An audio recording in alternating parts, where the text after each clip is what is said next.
And welcome to another recording of the Content Marketing Studio. We are back for another season to help you create better online content faster. Today, I'm going to put the spotlight on yet another content creator to look at ways to build your brand online and drive sales through your business. I am your host, Pascal Fintun, and today I'm joined by photographer and personal brand strategist, Laura Pearman. So Laura, welcome to the Content Marketing Studio.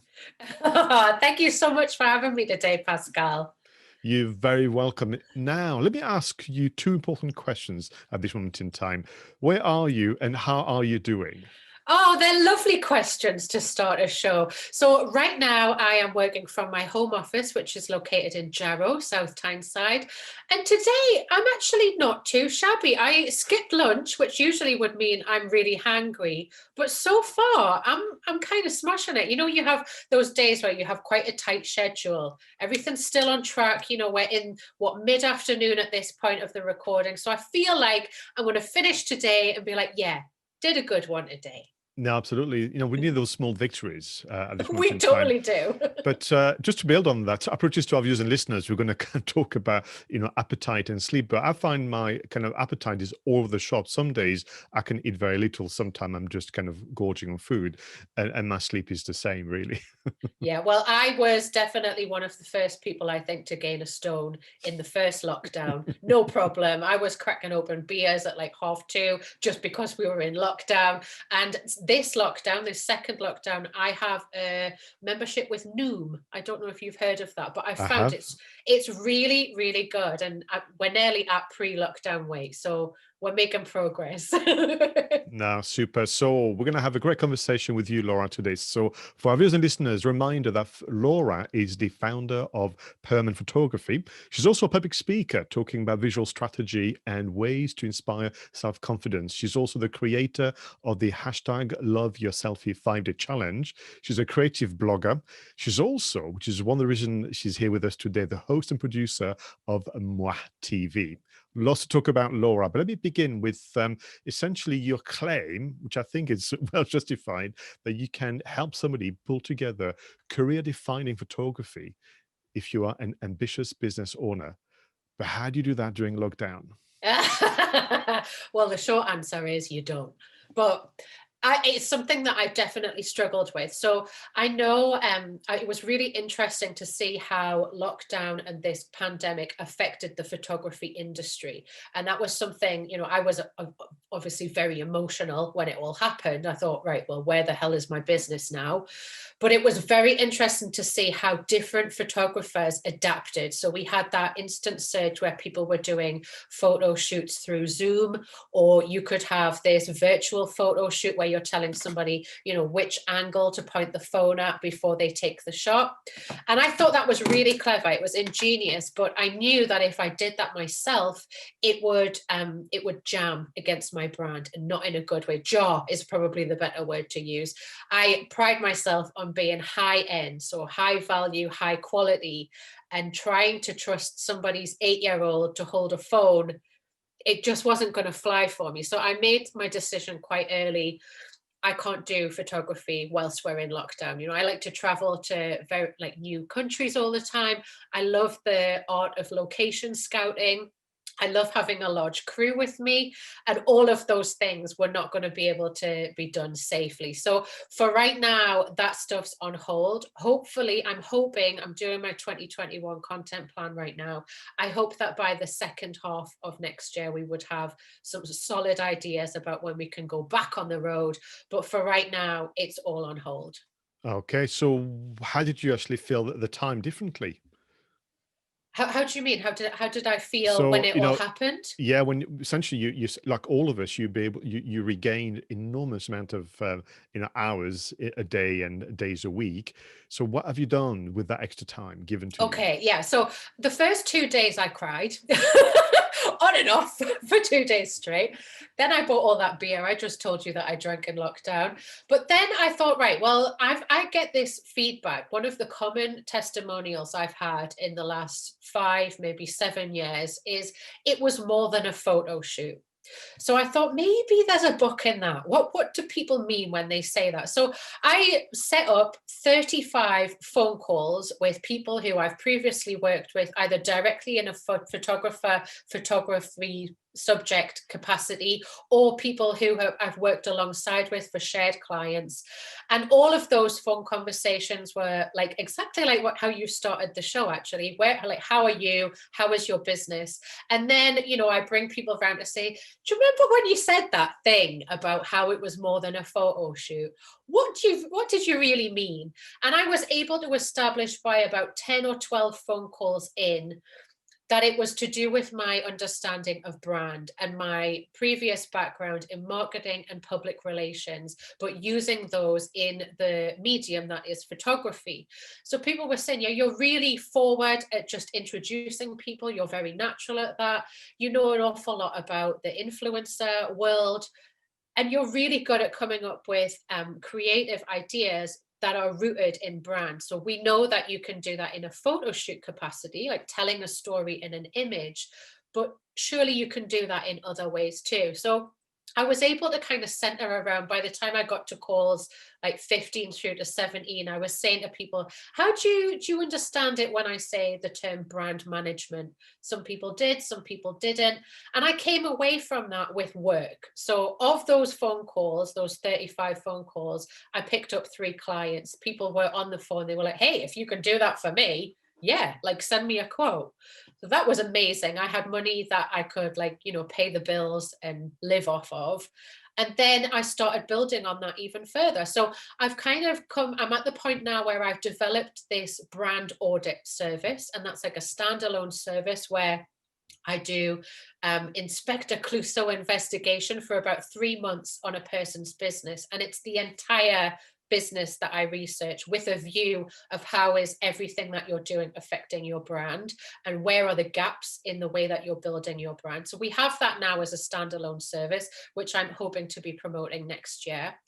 I have some really good ideas now about influencer, the misunderstandings about being a micro influencer. So this taps into that ego area. People are very reluctant to consider themselves to be a micro influencer, especially if they're a man who's over 40. They think it's like a teenage girl's game of making money. So I feel like there's something there in an education piece. I don't quite know what it is yet, but hopefully something will materialize next year. But to wrap all of that up, I now have a host of retainer clients, and I'm managing their brand in one way or another. And for some of them, we're doing a little bit of dabbling with influence. Now, that's all going to eventually, I hope, lead back into photography, because I'm saying, okay, if you want me to promote this, where's the photo for that? And I can come at them and say, let's make some really solid photo shoot plans, whether I'm doing it, whether you're working with a photographer in your country, but we can give them a really solid brief of exactly what imagery we need. So I'm hoping it's all going to kind of blend together in the next 2 years. Oh, thanks very much for that. And I think you're right. All of us should give ourselves permission to have a few tears when it all started. I remember vividly when I came back. I came back the day of the lockdown, so we're on the last flight into Newcastle Airport on 24th of March. I'm pretty sure they slammed the door behind us. And what I will say, Laura, it was dead easy to find my car. It was the only car left in a car park. It was like, it's over there. Let's go. But so I think we finished the week, and then the first Monday morning, I opened the inbox. It was cancelled, Oh, and it was just really, really hard. Then you go through that, and then eventually you're right. That extra time just allows you to explore different avenues or rediscover even things that were projected to be done much, much later. So thanks for sharing that, because I think it will be a great inspiration for others. But the lesson is, and I know you've been very good at that. Take the initiative, make those calls, have the chat. You just never know what's going to happen. yeah, exactly. Yeah, the get on the phone. Like, if I was starting a business today, after all of the things I've been through, my first thing would be get on the phone. Just spend a week on the phone talking to everyone you know, and you will know so much more at the end of that week. Now, I can't, have you as a guest without talking about personal branding and photography. There is one thing that I still want to explore with you, because I still get that reaction from my clients, but also actually I remember, all those years ago, the number is kind of a bit fuzzy for me, where I was really, really anxious and I was really doubting whether, frankly, I was worthy of having a photographer doing, the kind of shots that I thought was only the domain of celebrities and high achievers out there in the business world. How do we still, kind of work our way through those self doubts? Yeah, that is a tough one to get through. And that comes in different guises as well. That you have people who are, you suggest to them, take a selfie, and it fills them with dread. So if that's going to fill you with dread, then hiring a professional photographer is just going to be even worse. So it comes in different increments of confidence. But I think the main thing to remember when it comes to personal branding is that we live in a very different world now. It all started with Big Brother like 20 years ago, where you become emotionally invested with people who are not famous for being really good at dancing or singing or entertaining in one way or another. They're famous because of their personality. And in that 20-year period, we've seen the rise and surge of social media. We've seen even more reality TV in every single iteration. Like, we know what it's like behind a maternity ward. We know what it's behind the scenes of a hotel. You name it, there's a reality show for it. And we are so much more interested as a result on a cultural level about humans. The human condition is being broadcast in so many different ways. So the idea of showing the human condition and the experience of being a business owner or even involved in an organization, it fits tightly. It's a neat fit. And we have to overcome, people will be fascinated that you have a dog called Charles and you are really, into drinking Earl Grey tea.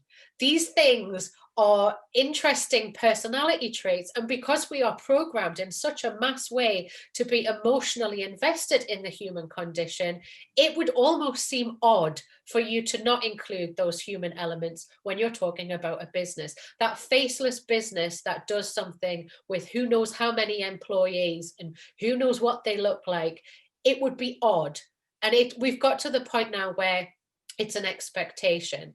Now, you might be watching this and thinking, yeah, but I don't want to share that I'm really into Earl Grey tea and my dog Charles is my business, not yours. And really, I don't see what that's got to do with business at all.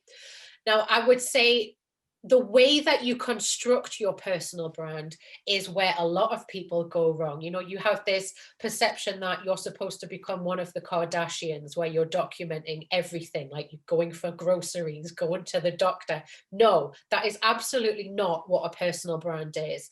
For me, I like to come up with 5 themes. So I have 5 themes in my personal brand, and those 5 themes I will talk about until the cows come home. You will know every single minute detail of these 5 themes. And because there are 5 of them, I can weave them in and out of each other. So I'm creating this illusion. It's authentic and it's true, but I'm creating an illusion that lots of different aspects of me, but I am protecting myself. So it's a great place to start with what you're not comfortable talking about. I'm not comfortable going into political issues.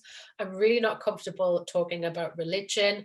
My partner Tom he hates social media, which is funny given the way that I conduct my business, but he's always been very protective of his privacy. So he's known as the Viking. I don't even say his name. He's just the grumpy Viking who I live with.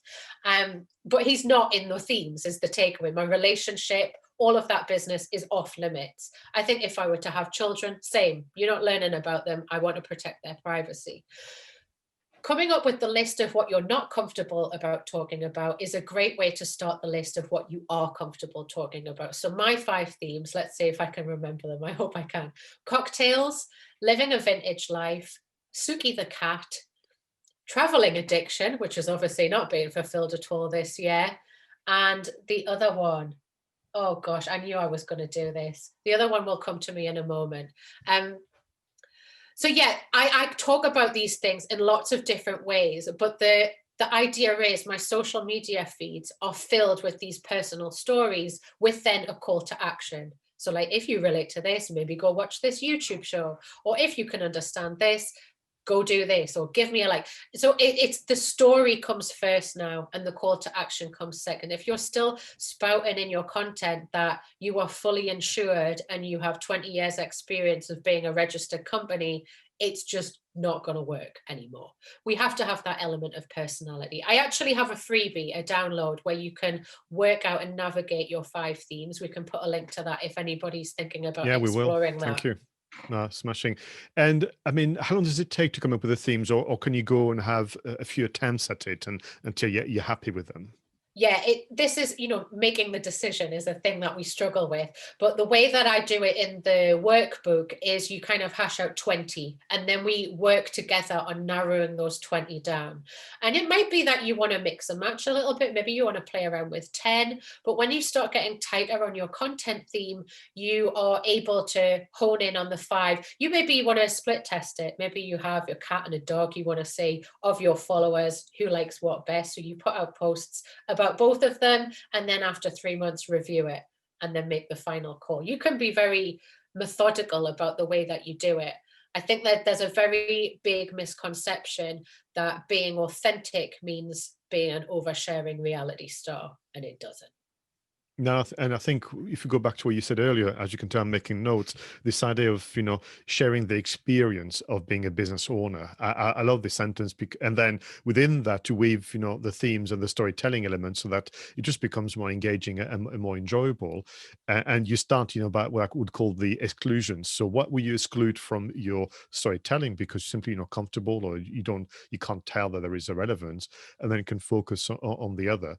So when you do the audit service that you've been crafting for the last few months with your clients, do you then say to them, what you're doing is all right, or is as expected, but you're missing some more exciting things? Because is it possible that the personal branding thing has been either over engineered, and in fact out of by accident it becomes very false, or simply for fear of getting it wrong you're busy copying everybody else?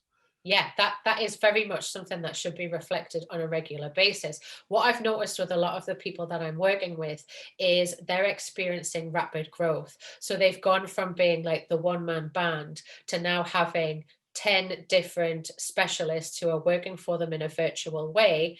They usually come in with a brand knowledge that they want them to be part of the content, or they definitely don't. But either way, it needs to be carefully explained to people. If you've got somebody who's scheduling your social media, they need to understand your tone of voice, and they need to understand your tone of voice in a very clear cut brand guidelines document. In fact, that's a whole chapter in your brand guidelines, because before, when you were just throwing out a little Instagram, it's your tone of voice. It comes natural to you. So there's often a disconnect there when you have a lot of people working behind the personal brand. It can still be a personal brand, but it's the first step in that is definitely considering, do we give all of the employees and the team their own voice within the brand? Or are we all speaking on behalf of that person? And if we are, do we want that to be public knowledge? And we're saying that you're Laura from team wherever, or is it all going to be undercover? If it's going to be undercover, you have to make sure that your tone of voice is really clearly broken down. And for something like that, I would be bringing in a professional copywriter to help explain that and educate on it. Hmm. When I think about photography and the photo sessions that I went through, there's always that feeling about essentially, part of human nature to be always unhappy about the way you look, or not entirely happy. I know there are some people who are very happy the way they look, and good luck to them. But Yeah. for others, it's more like there's always little something that you're not entirely happy with, and you're kind of the nerves is about, and the whole world is going to see it too. And of course, nobody cares and nobody sees it. But do you have ways to help us obviously deal with that? But also, are there different ways to be captured visually so that actually there's always a format that will make someone comfortable? Yeah, so this is the stuff that you learn, not while you're studying photography, but while you're working in industry. And it's going to sound weird, but my years of when I first came out from my degree, 10 years ago now, I worked in family portraiture, and you learn fast how to pose people and how to get the best out of people, because these are people who never have their picture taken. The first thing is what I would call your photographer crack. By that, I mean your banter, like you're always the idiot, you're always the clown, you're always the buffoon, and you turn that up as loud as you can to make the other person feel comfortable. So that usually results in a family going away from a photo shoot going, whoa, that woman was crazy. Doesn't matter, you got the shot. So I do use that a lot when I'm doing my photography. That's the step one. Step two is developing enough of a relationship and a rapport with a client. I like to think, because of the high-end service that I give, there's a period of initial consultancy that happens. It's usually about a month. At very least, it's 2 weeks, where we get to know each other a little bit more, and we collaborate with each other on ideas. And in that time, my main goal, of course, is to come up with the theme for the shoot and, research locations. But the most important thing is I want you to feel comfortable enough to tell me that you really have an issue with your left butt cheek, or you hate your bingo wings. That's the goal. And I know then that when we go into a photo shoot, especially if there's a crew involved, they are fully debriefed on that. And they know we're not talking about it like, oh yeah, your left butt cheek's in that shot. We just know that we're going to do everything we can to pull together to make you feel like we're hiding your left butt cheek, or we're posing you in such a way that no one's going to know. So there's a lot of the personal attention to detail there that needs to happen to make somebody feel comfortable. Some people are really open, like I'll be in a bar at a conference and someone will come up to you and say, hey, how do I hide this fat chin of mine in a photo? Can you just tell me? And then there are other people where you have to kind of draw it out. And then the third thing is the technical side. So lights, shadows, outfits, the way that you pose. There are so many ways to hide lots of different things that people hate. So a common one that I can remember from my family portraiture days was mums come in with a newborn baby and they feel like they look terrible because they've just given birth to a newborn baby.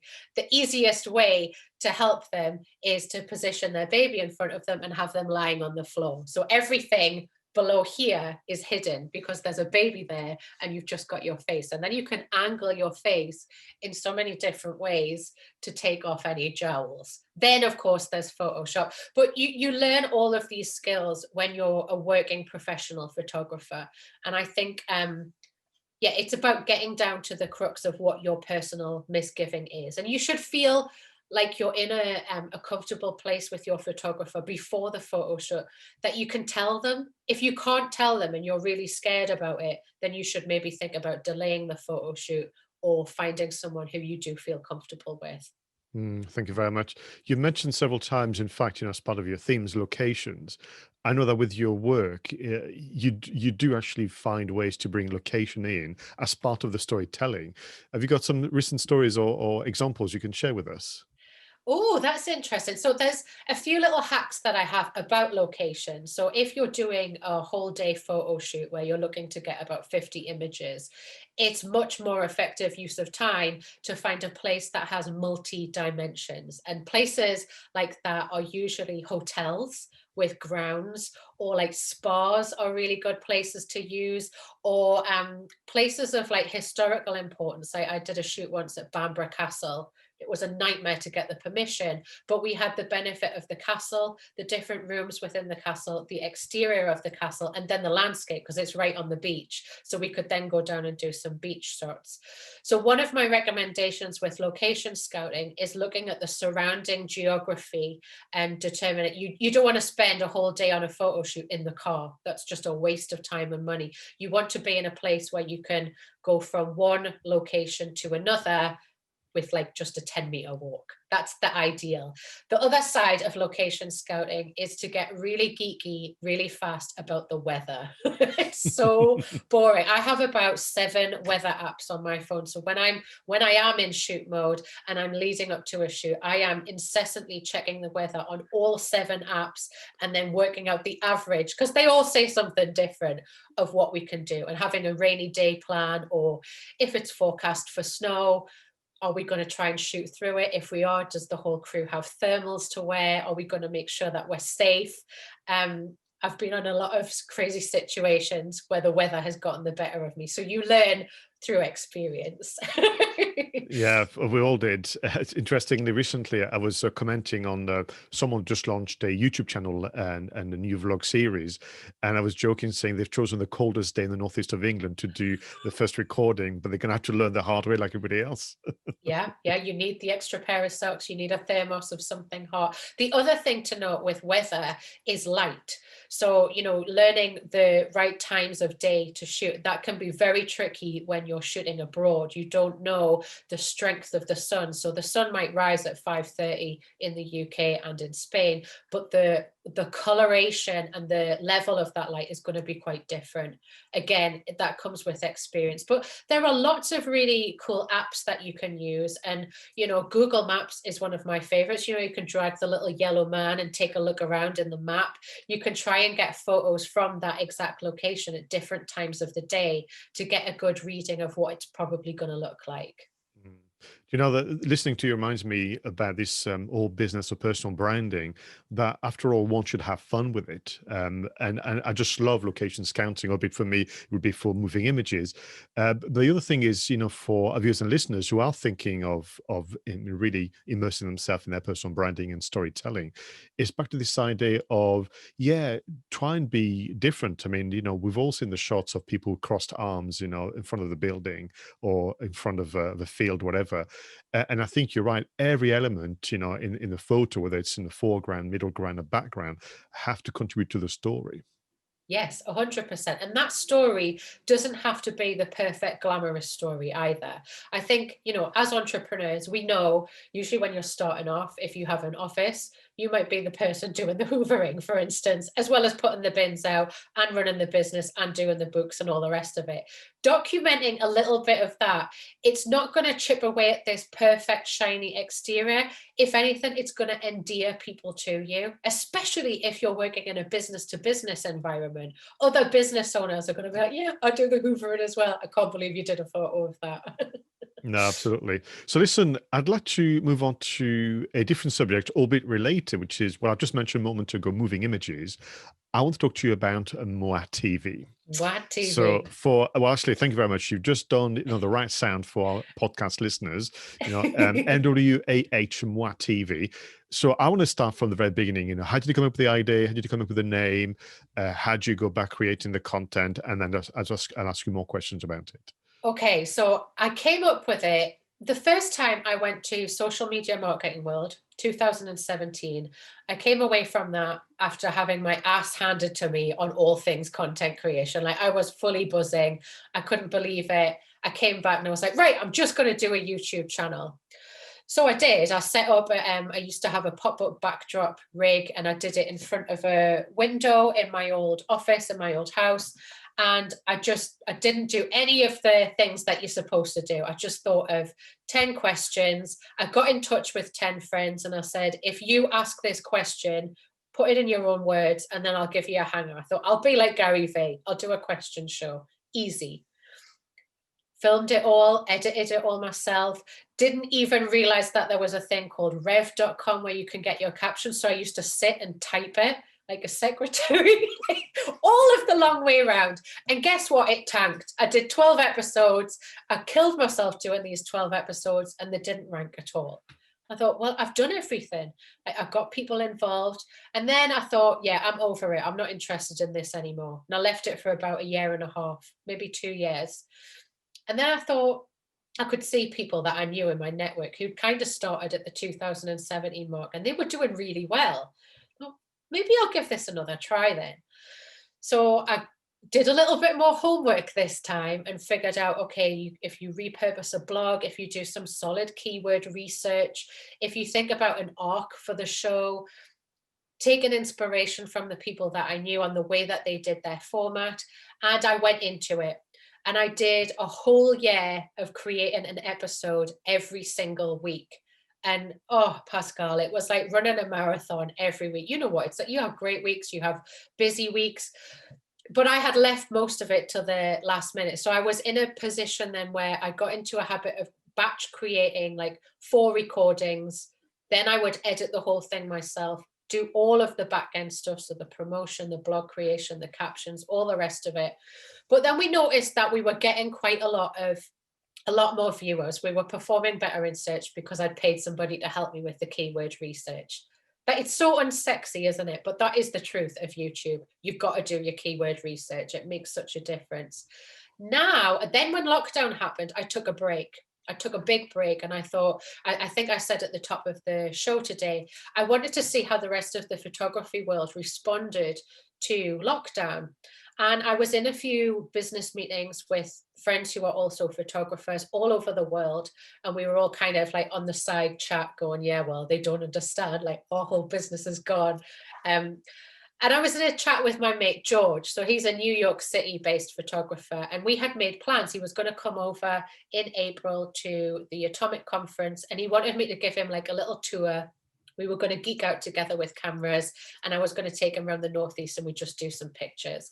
He was like, I'm so bummed that that's not happening. And I was like, come on, let's just rally together. Let's just create some content. Why don't you do, if I set a brief, like what it was like in our college days, we'll set 3 themes and you go away and shoot them, I'll go away and shoot them, and then we'll put that together and that can be a show. And let's have a call to action where everyone watching can support our poor businesses by buying something online. He was like, yeah, awesome. I really need something like that to help me with my mental health right now. He was like, let's invite some other people. So he invited a pal, Philip, who's based in Portland, Oregon. And I invited a friend of mine, Catherine, who's based down in London. And Sue as well from Northumberland. We all went away like at photography college where you have to shoot a theme. And I spliced it all together. So it wasn't just the photos. I said, look, I want you to record 1 minute to the camera, and I want you to tell the camera how lockdown has been for you and what's on your mind and what's affecting you.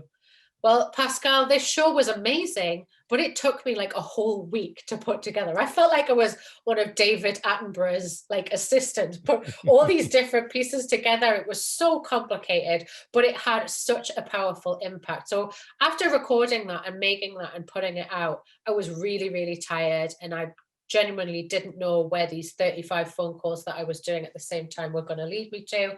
So I thought, yeah, I've put an episode out for over a year now. Let's just take a break. And then I decided, you can't take a break. And actually, I think this was content that you created that made me think of this. It was like, well, Netflix does it. It worked for the Friends cast. Why don't I just do a season of content? And after every season, I take a break.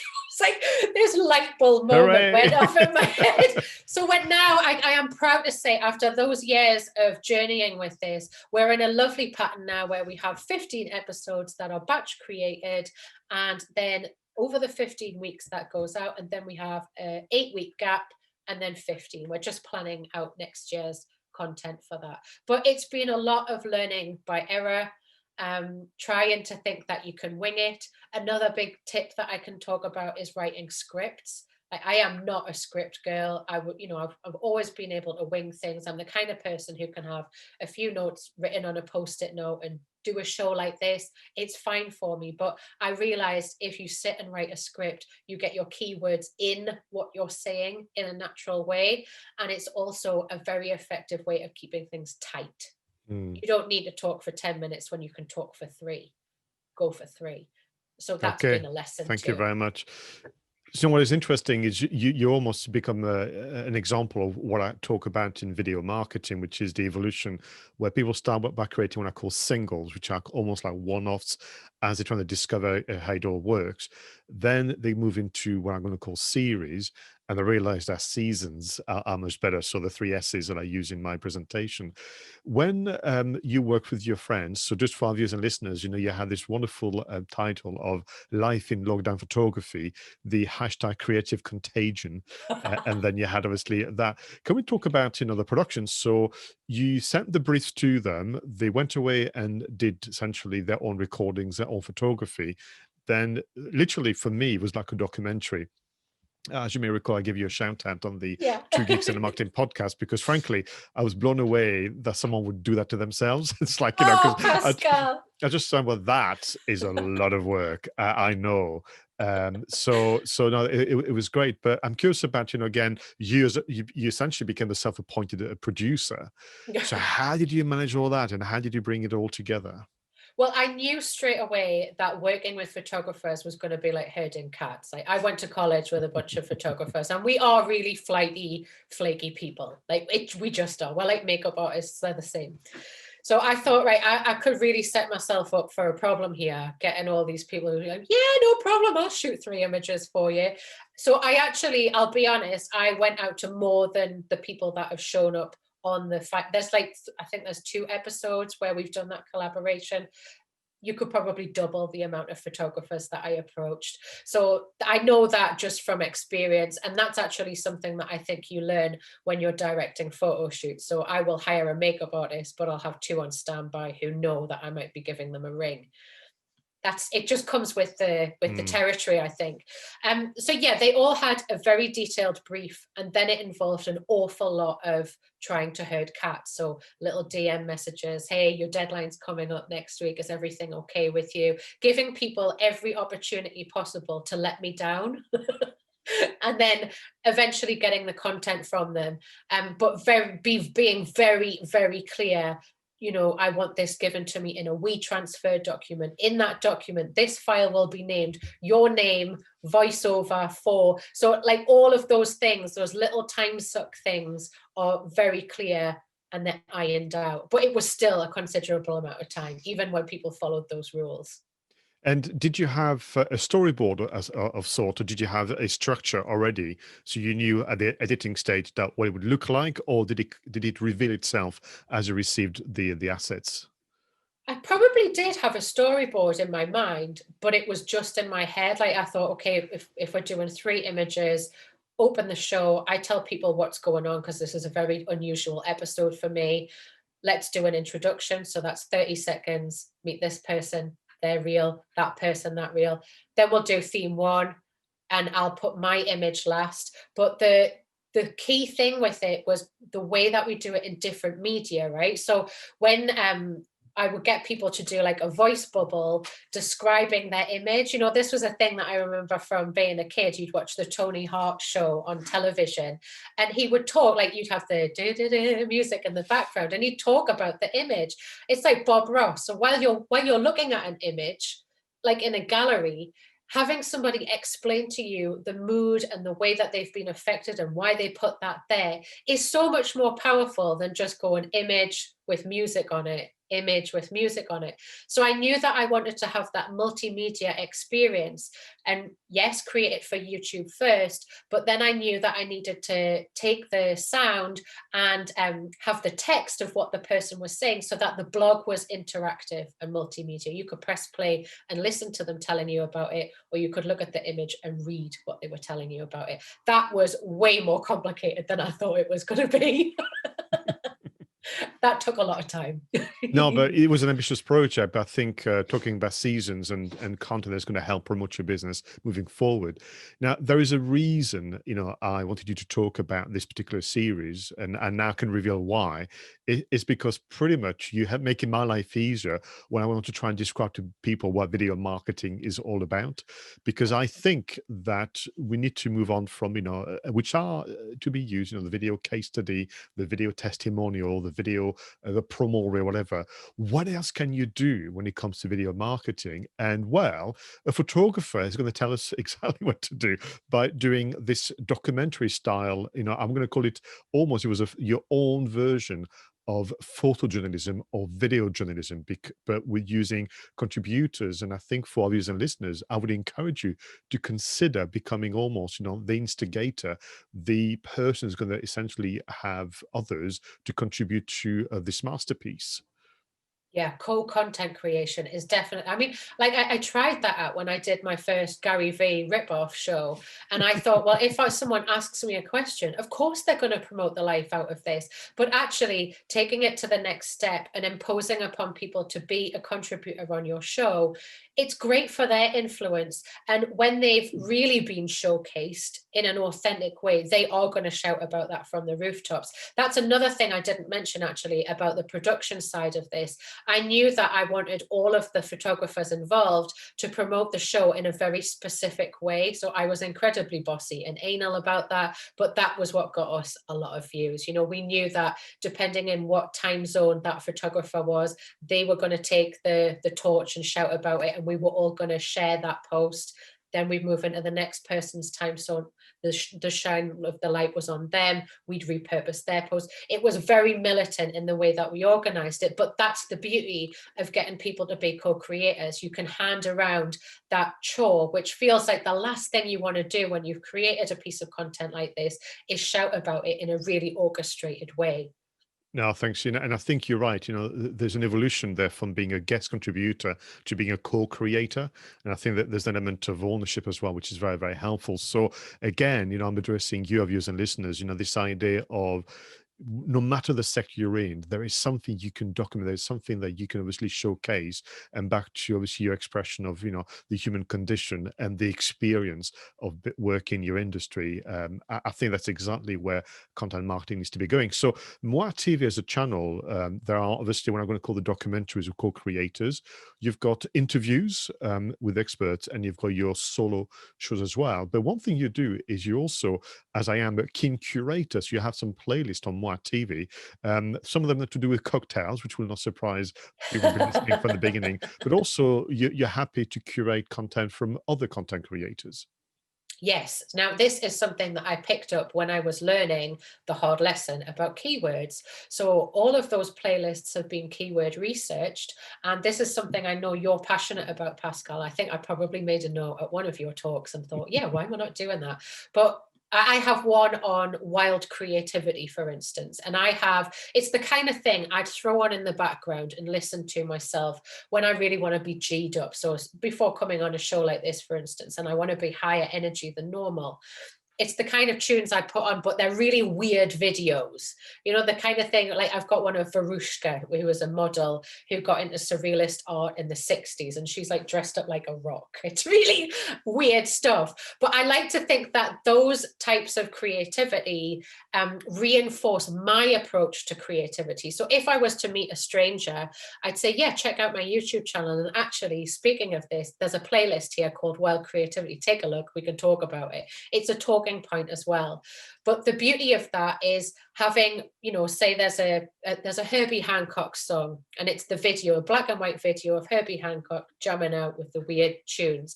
If I talk about something that's wildly creative, or I have a guest on my show that I think is wildly creative, they will go in that playlist. So there's a good chance that I'm going to show up on most search as a result of having that playlist and compilation. That's a really great place to start with any content creation, just curating alone. No, absolutely. But that's pretty much been the message for me for a while now. Well, thank you so much. Do you want to take part in a fun quiz before we say goodbye? Ooh, go on then. Go on then. All right. Thank you very much. So once again, thank you so much for all your wonderful advice and sharing what it's been like for you for the last few months. But something that I've introduced, for this second season, because it's fun, but also, it would be nice to see what we can do to make some of your dreams come true. So let me begin with question number one. If you could have a Zoom call with a famous person, perhaps from the world of entertainment, business, or science, who would that be? Oh, I would want to talk to Dolly Parton. Without a shadow of a doubt, Dolly Parton. She's one of the most underestimated business women of our time, and she knows a lot of things about a lot of stuff, and obviously she has a brilliant voice. And if I was going to be really cheeky, I might ask her to get to sing on that Zoom call, and I'd probably just be crying my eyes out. But you're right, I don't think, perhaps I've missed it, I don't think she's ever been interviewed for business matters and talk about personal branding and everything else that she does, to support communities. She's like one of the first people. Marilyn Monroe was very good at this, but poking fun at herself for being a glamour puss and almost expecting people to underestimate her. Like her charity with all of the books that she does. She sent all of the children in her family to college. She has a whole theme park, for goodness sake. Like, yeah, there are so many different types of businesses that lady has in her empire. Well, let's see what if we can make it happen. This has been recorded, it will be sent out there, and who knows? Yeah. Question number 2. Can't be just about work all the time. So if you could have your own private online concert, perhaps on Facebook Live, which band or artist would play for you and the family? Oh, that is hard. Can I only have one? You can have 2 because, Okay, well, we'll go with Led Zeppelin, but Led Zeppelin from the 70s, where I can really just throw myself at Robert Plant. And I want to say the Stones, and I don't care if they're the old wrinkly Stones. That's how much I love them. yeah, fine choice. Well, tell you what, let's get some food organized for you to enjoy the concert. So if you could order some food for you and the family, what would it be? Oh, I love let me see if I can carnitas, it's called, where you have like slow cooked beef on nachos, but like a whole bucket of it with loads of beer. That sounds excellent to me. That's made So me so hungry now, Pascal. I know. Talking about, the appetite going up and down. It's just so in the mind, really, isn't it? Yeah. If you could have your own radio show, what would you talk about and who would be your co-host? Oh, I would like to do something that's like Round the Horn. So I'd have it filled with really bad innuendo and lots of really cheesy sound effects. So it would be a game show, and I would be able to pick different people to come on the show. But think That's very, very silly and very rude, like a carry-on film. excellent. Well, listen, final question for you. When all this is behind us and we can move and travel more freely, where would you like to go? Oh, I have a whole page. I think I've taken it down, but I had a whole page on my website, and I wanted to get to Scandinavia, specifically Sweden, and I really want to see some of Italy, Iceland. I mean, I really do have the travel bug, but I had those on my webpage saying I'm going to be available doing shoots there, when I hadn't really booked anyone. I just thought if you put it out into the universe, Hmm. you might get booked. So that is definitely one thing I really want to conquer after lockdown, is to be on location in foreign countries, working with different business owners from foreign lands. Well, like I said, we're going to send it out there into the universe and the internet, and then we'll see what happens. Laura Pearman, thank you so much for being a guest on the Content and Marketing Studio. For our viewers and listeners who will have more questions for you, no doubt, where can they find out more about Laura and your wonderful work? Okay, so you can find me on all social media other than Snapchat and TikTok with L Pearman Photos. But if you want the real me in real time, well, as near to real time as I can give you, you want to come and see me on Instagram. And then if you want to take some time checking me out, I would say come and take a look at my TV. Excellent. Thank you again, for being with us today. To your viewers and listeners, thank you for your support. It is much appreciated. Please leave your feedback, comments, and suggestions in the usual places. Until next time, go out there and make sure your content is better and faster. Bye for now. Mwah!